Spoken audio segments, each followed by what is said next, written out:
Hello everybody, and welcome to a beta test of Harlan on the Hill. This is something that we're going to be working on over the coming weeks. As we finesse it, we're going to try a couple different models. It'll just be me today, but we're going to have some guests the rest of the week. Ryan Morrow, who you've seen on the Walk and Talk with Dennis and I on many occasions. He's actually going to be joining us tomorrow, and we've got some interesting stuff in terms of foreign policy to discuss with him. But first, I just wanted to do a quick rundown of the headlines. I think this is going to be how we start most of the shows here as we build out Harlan and the Hill. The first thing that I wanted to bring to your attention is something that I don't know how it got past the media, but I haven't read very much about this. But President Bill Clinton, the former president of the United States, is apparently taking up a role in authorship. He's going to be writing a new thriller novel about being president of the United States. So, just in case last year's election wasn't epic enough, between Hillary Clinton and Donald Trump, he's partnering with James Patterson, and they're going to be talking about The Missing President, and that's the name of the book. It's pretty interesting. I guess this guy just can't take a break from politics. He lives it 24/7. And do we have the title for that? There it is. It's like really hard for me to believe that former president of the United States is writing a novel, but there we are. There we are. So he actually has some insider knowledge that most of these guys wouldn't. And we noticed that a lot of presidents, I don't want to dwell on this for too long, but a lot of presidents, when they're out of office, they take on a different role. Someone like Jimmy Carter took on a role as a humanitarian. Someone like Someone like President George W. Bush. I mean, he's taking up painting. So once they're out, it seems like they take on these therapeutic interests. The next thing that I saw here, which is really concerning, and it was sparked by the anti-vaxxer movement in this country. And there's some people, both on the right and the left, that have been pushing this pretty aggressively. And there's been a breakout of the measles in Minnesota that's, apparently pretty deadly. And we have some of the pictures there. I mean, it's pretty horrible. At least 44 people have been infected, nearly all of them children, and 11 kids are in the hospital. The Minnesota Department of Health said that they are greatly concerned about this. The doubts and fears created by a natural experiment in which the vaccination rates plummeted and disease broke out is causing a wide-scale problem in the state. They said that what we have now is a community that is really influenced by these anti-vaccine groups, and they performed a natural experiment to forego the measles vaccine based on this propaganda. So this is a concerning trend. I actually think it's in part driven by politics, and it's a mistake. The next thing that I want to talk about with you guys, this is something that we've talked a lot about. It's about the travel ban, President Donald Trump. This is something that he largely ran on. I remember back in South Carolina, I believe, which is my home state, he stood up and took the pledge that if he were to win, that he would have a ban on travel from terrorist hotbeds. And we can just leave these clips up while I talk, right? Okay. Candidate Donald Trump, he called for a ban on the Muslim immigration during the heart of the election, and he did issue an executive order famously that was overturned by two courts. An appeals court is going to take up the revised Trump restrictions. And it said to those who were successfully sued to stop enforcement, his statements are clear proof that the order was based on religious discrimination. That's what one of the courts is saying. The government is urging the Fourth U.S. Circuit Court of Appeals in Richmond, Virginia, to lift a stay imposed. We can just leave these up when I'm talking. The federal judge in Maryland on May 16th blocking the administration from carrying out the executive order. So this is something that we're going to be tracking. I have to tell you guys that this will be an important issue in the 2018 congressional elections. As we approach that, there's going to be an expectation from people that either voted for Hillary Clinton or people that voted for President Donald Trump to stand up and say, this is an important issue. This will go along with health care. This will go along with issues of tax reform. This will go along with issues of foreign policy. I think that those, immigration, national security, foreign policy, health care, these are going to be the big issues that we talk about in the coming election. And so the expectation and what you're going to be asked is, do you believe in this travel ban? Do you believe in restricting travel from terrorist hotbeds? Do you believe that the President of the United States has this right? And if you do, then you should probably vote for a Republican member of Congress. If you don't, then you should vote for a Democratic member of Congress. This is going to be the dichotomy that is set up in the coming election, and it's coming to a head with this appeals court. If you want to learn more, there's a full article on that on DennisMichaelLynch.com. Probably one of the biggest news stories on an international scale in quite some time, maybe since Brexit. It took place last night. And it was when Emmanuel Macron, who is a youthful former investment banker, handily won France's presidential election on Sunday. He defeated the staunch nationalist Marine Le Pen, who is almost a Trumpian figure. Voters clearly firmly rejected her far-right message and backed his call for a centrist change. I'm not sure how much of a centrist change this will actually be, but regardless, I mean, it was an overwhelming victory. I mean, we have the exact numbers here. I mean, they are fluctuating because only 99% is reporting, right, which is most, but, you know, these things move up and down. So about 66% voted for Macron, and if we're going to round up about a tenth of a percent, Marine Le Pen carried about 34%. So getting down to brass tacks, what does this actually mean? What does this mean? This is probably the largest international news story we've had in recent memory. What does this mean? Well, if Marine Le Pen had won, it would have marked probably the decline of the European Union. The European Union experiment does impact us, right? I mean, we use the European Union, we use our allies in Europe as a counter to the power of Russia in that theater. We use them as a resource when it comes to humanitarian aid. But so the EU has some benefits to the United States.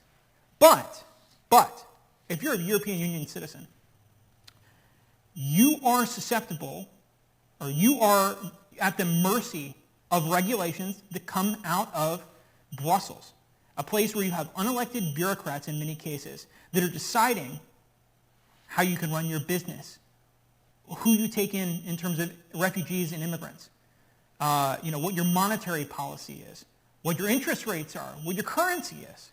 So if you're a European, the European experiment hasn't done well for you. It's hurt you. It'd be as if, we encounter some of these problems here in the United States. But it would be as if Washington, D.C. was run by a bunch of unelected bureaucrats. And maybe they are. Maybe it is. But at least we have the power to elect members of Congress and a Senate and a president. Europeans can elect members of European Parliament. But in large part, the decisions that are made there are by paper pushers, people that are moving paper around their tables there, and they're able to impose restrictions without any consequence. They're able to impose taxes even. And so many Europeans have had enough. But in this case in France, Marine Le Pen, I'm just trying to break this down because I'm sure you hear these names, but you wonder like what's at play. Marine Le Pen was basically bulldozed by the media there. And this is really going to be our focus for the next couple of minutes here. She was bulldozed by the media. What happened was you had some revelations come out about this Emmanuel Macron figure. A man that, by the way, is married to his former teacher. She's like 30-something years his senior. Emmanuel Macron has been accused of storing money offshore to avoid taxation. This came to light during something that's very reminiscent of our own election, where you had a WikiLeaks dump of emails, about 9 gigabytes of emails. That's quite a bit, actually. They were dumped, and what was concerning about that is not the fact that they were dumped. That's a separate issue. The fact that the campaign was hacked is one issue.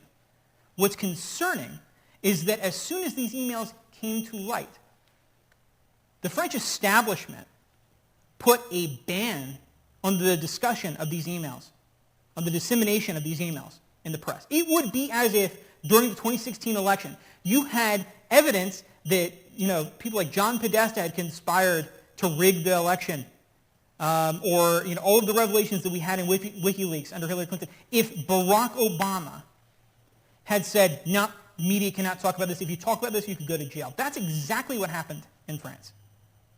So as far as I'm concerned, Marine Le Pen got screwed. She got screwed. Because they were able to smear her in the election, just as they did to now President Donald Trump. They were able to smear her, and she had no air cover. They tried to paint her as racist, misogynist, Islamophobic. They paint her as all of these superlatives that couldn't be further from the truth. She just wants to defend her borders, right? I mean, that's what she's saying. If you listen to her, you can go and listen to the clips. That's all she's saying. She doesn't even really talk about religion. The closest she gets to it is she doesn't want people to wear hijabs.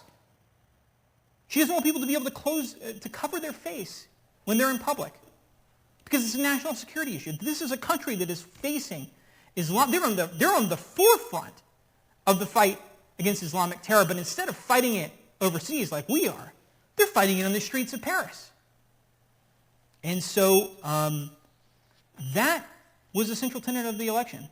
And merely calling that out basically doomed her for saying that we wanted to try a different direction. So that's why I reject the notion that's put forth in the mainstream media, at least here in the United States, that this is a departure for France. This Emmanuel Macron figure is a continuation of the same. The next story that I want to get to here is something that affects you every day. This European Union stuff's a little bit more ambiguous. It's out there. This North Korea threat is real. If you go to DennisMichaelLynch.com, Scarlett Picard wrote a fantastic article on the threat of the EMP or a potential EMP attack here in the United States. You may remember a couple weeks ago I did a report on this myself on the truth of Dennis Michael Lynch, and the gist of her report is that the North Koreans are positioning satellites above the continental United States that could be carrying a nuclear payload. This nuclear payload wouldn't be dropped on a major American city. No, it would be detonated a couple hundred miles above the continental United States, and it would have the potential to fry all of the electronics here in the United States and cripple us in the process. It would cripple our ability to respond to an attack from North Korea or potentially even its ally, China. And this is something we need to keep in mind. You should, if you haven't already, and I don't mean to scare you, you should go and you should read that report that Scarlett Picard put up on DennisMichaelLynch.com. It is jam-packed full of information and detail from an expert in this field, someone that I think carries a lot of weight. But North Korea has made 2 appearances in the news today. The second is that North Korea has decided to detain a 4th U.S. citizen. North Korea has detained the citizen on suspicion of hostile acts against the regime, according to a state-run Korean central news agency. The regime described Kim Hak-sun as a man who is doing business in relation to the operation of Pyongyang University of Science and Technology. So this is a professor who's an American who is working in North Korea. He's the 2nd U.S. professor working at Pyongyang University of Science and Technology to be detained in recent months, taking the total number of U.S. citizens detained by the North Korean state to 4. In a statement, Pyongyang University of Science and Technology said Kim was doing agricultural development, working with the university's agriculture farm. The relevant authority is currently carrying out a detailed investigation into the crime. So this is concerning. I'm wondering if they're using this as a test of President Donald Trump. This isn't the first time, certainly, that we've seen this. In fact, it was famously during the Obama years, they took a couple of people prisoner, and former President Bill Clinton, love him or hate him, he, I think, rather bravely decided to go over there and negotiate the release of the American prisoners over there. I give him credit for that, because as a former president of the United States, as a high-profile person himself, as a potential high-profile target for this deranged dictator in North Korea, I think he put his life at risk to do that. I don't know if former President Barack Obama would have the guts to do it. So this is normally the point in the show when we would bring in a guest, but instead I wanted to take the opportunity to focus on probably the most important issue that is going to face you in the coming weeks, and it's in regards to the health care bill. We're going to take a couple minutes and we're going to talk about the details. You've heard all of the hyperbole on the news. You've heard all of the gossip. You've heard all of the distracting talking heads. But I want to break down what this bill is actually attempting to do. The Republican-driven American Health Care Act was approved on Thursday by the House of Representatives. It's not certain to become law because it has to go to the Senate. And the Senate's going to take a scalpel to this because they're going to have their own concerns. President Donald Trump, I'm sure, has his own concerns. Whether he'll voice them publicly at this point or if he'll wait and handle that through members of the Senate is to be determined. But many are predicting that the Senate will make these significant changes. And they may even start over and write a new bill. So this thing's far from over. But because the HCA is the only piece of legislation we have before us, it's the only thing that we can discuss. So let's break down what's in this thing. For one, there are no more mandates. I love that. I love that. If you, as a free American citizen, decide that you don't want to carry expensive health care because you're not going to use it, you're healthy, you're young, whatever it is. If you're in between jobs for a couple weeks and you're like, if you decide not to carry coverage, you're not going to be fined for it anymore. Now, this is a positive step because while President Donald Trump has already instituted this through an executive order, this would institutionalize it so that when President Donald Trump is no longer in office and it's a Democrat 4 or 8 years from now, it's not an easy thing for a Democrat to come back and impose. If he just left it as an executive order, it would just take the stroke of a pen for a incoming Democratic president to reverse that. So that's an important bill, a part of the bill to include. And I've got no issue with that. And, it was an unfair expectation, I believe, for Obamacare. I don't think you should be forced to buy any product. Now, what Democrats keep mentioning is that, well, you're forced to carry auto insurance, right? But you're not even forced to drive. No one's forcing you to drive. For just existing under Obamacare, you're forced to carry health care. Health care that, because of that same piece of legislation, was unaffordable. Now, let's talk about that piece. Let's talk about the issue of not being able to afford it. This bill takes a very interesting path on trying to resolve that issue.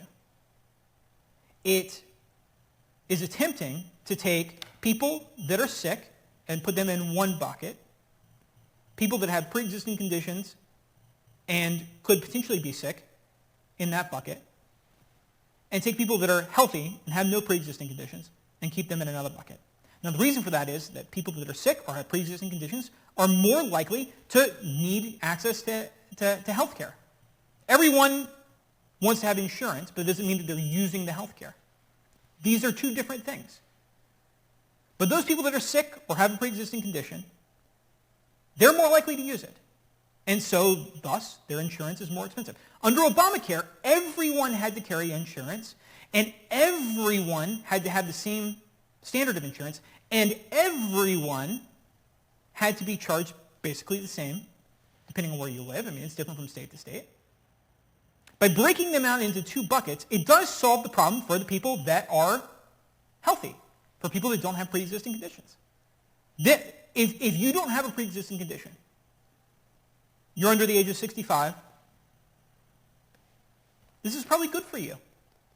The problem is there are 52 million Americans that have some sort of pre-existing condition that would put them into this high-risk pool. And that would mean that their premiums are going to go through the roof. 52 million Americans. That's a lot of voters. It's a lot of people that are going to be ticked off. It's going to be a lot of you, frankly. A lot of you will be impacted by this bill if they don't change it. And I think that they can change it. I think that this can be fixed. Now, how does it get fixed?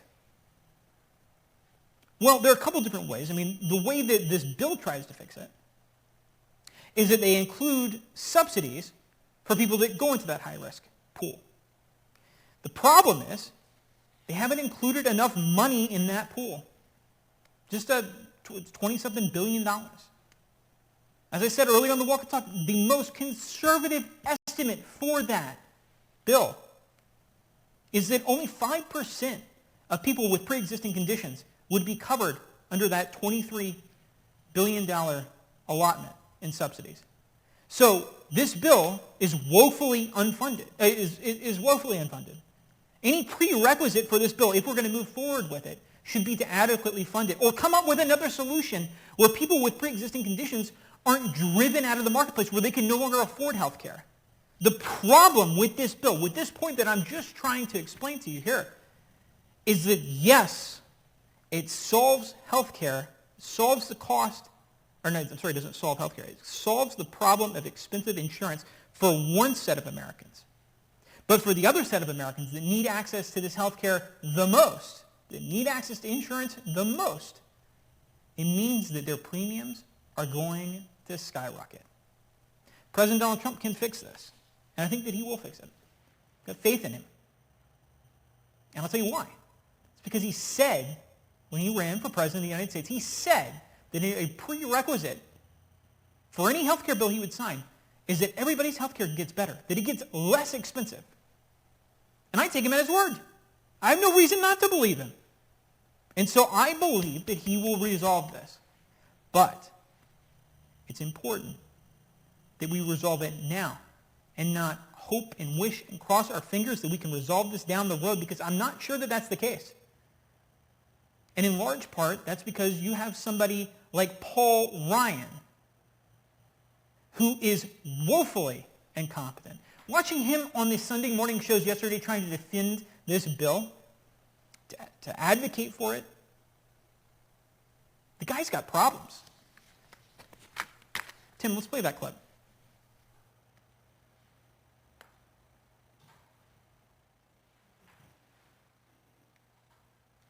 Are we okay with the clip? All right. You cannot. Well, Tim, what was that clip? Pre-existing condition. Under this bill, we will. Okay, for more. Can't be charged higher. Let me finish my point. You can't charge people more if they keep continuous coverage. The key of having a continuous coverage provision is to make sure that people stay covered and they move from one plan to the next if they want to. It's kind of like waiting until your house is on fire to then buy your homeowner's insurance. You want to make sure that people stay covered to keep the cost down. But as you know, Mr. Speaker, sometimes people lose coverage through no fault of their own. No, that is one point. I just want to get in on that point. So let me finish my point.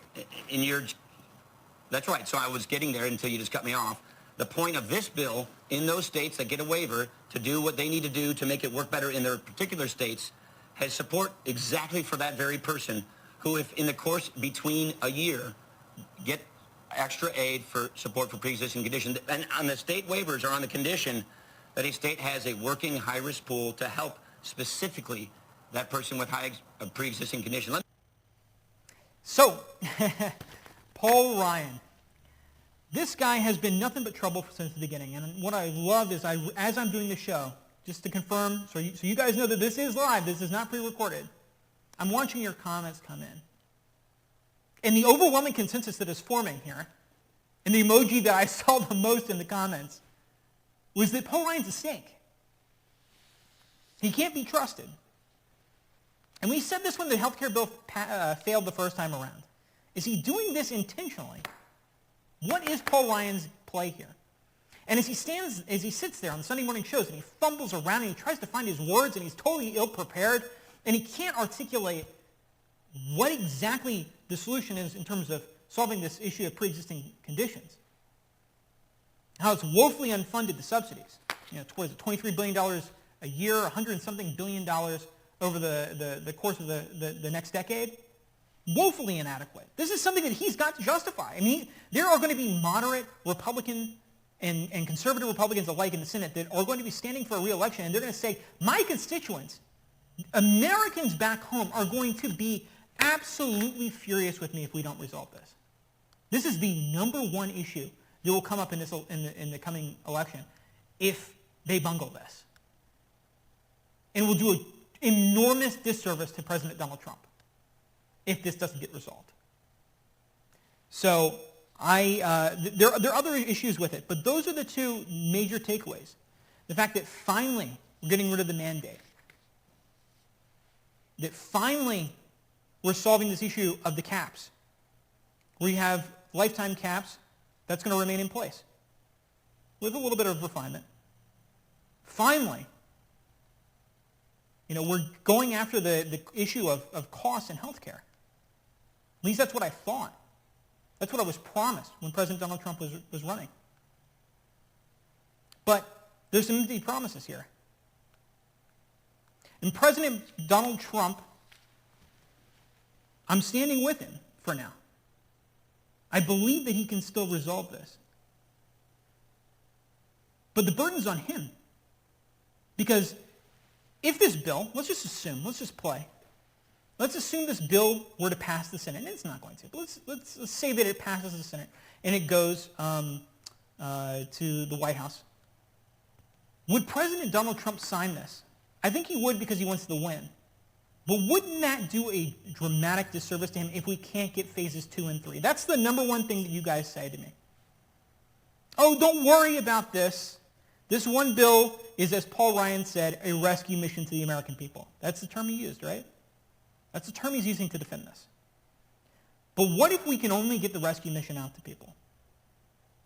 What if there's nothing else that we can follow this up with? That's how we should approach the issue of health care. We should act as if this is our only opportunity to fix health care. And we should try to package as much as we can within the law in this one piece of legislation, because there's never a guarantee.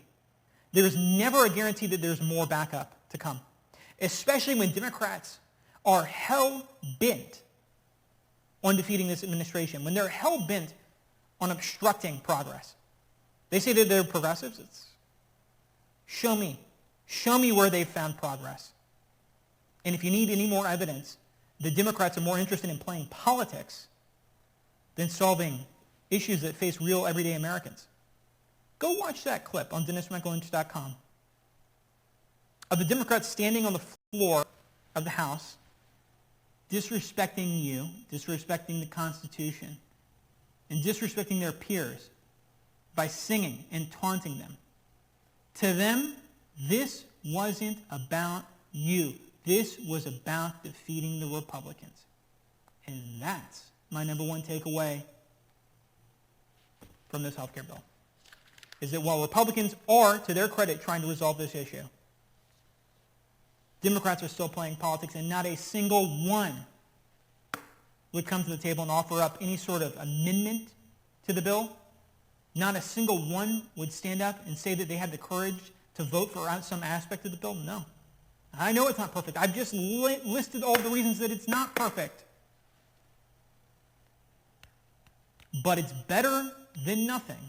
And it would be a lot better if Democrats would come to the table and say, you know what? There are parts of this bill that make sense, but we need to defend people with pre-existing conditions, and we need to come up with a solution that would help them. If the Democrats would come to the table and help Republicans do that, they could get a much better bill.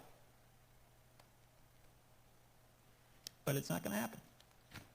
So with that, I thank you guys for joining us on the second beta test of Harlan on the Hill. We're going to be refining this. Tomorrow we're going to have a different format where Ryan Morrow is going to be joining us, and we're going to be discussing some of the most, or probably the hottest issues, some of the greatest hotbeds on Earth, from the Middle East to Europe. And particularly we're going to have a real focus on terrorism and what we should be doing in Washington and what these guys should be doing on Capitol Hill to protect you here at home and to defeat the rise of radical Islamic terrorism abroad. So with that, thank you guys so much for joining me. I will be back with you guys on the Walk and Talk tomorrow, so make sure to tune in at 11:30 Eastern. And then Harlan on the Hill will be back at 3 o'clock tomorrow. Thanks so much. Have a great day.